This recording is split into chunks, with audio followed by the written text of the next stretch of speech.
Welcome to the slop farm. Enjoy the video. You start by ensuring control access. Charge or plug in your dual shock and press the PS button. This wakes the system and prevents interruptions.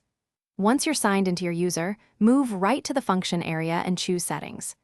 Make sure the console isn't installing updates. If it is, wait for completion. Opening settings is the critical first step, because the power-saving controls live inside system preferences.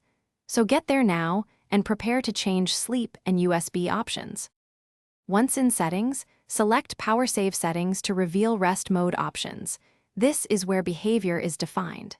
You'll find Set Time until Ps4 enters rest mode. Change each category, Ps4 while playing media, while using controller, to don't put in rest mode so the console stays active. Then check supply power to USB ports and set it off if you want no power during rest.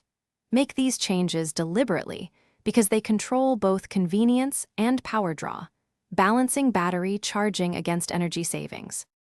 After adjusting options, back out and restart the Ps4 to ensure settings take effect. A reboot forces the system to apply the new power profile. If the console still enters rest mode, make sure firmware isn't overriding your preferences. Install any pending updates and only then consider restoring default settings. If settings refuse to stick, boot safe mode and choose Rebuild Database. This fixes corrupted system files that can block changes. Reboot again and verify power save settings remain as you set them. Thanks for watching. Consider subscribing if we helped you today.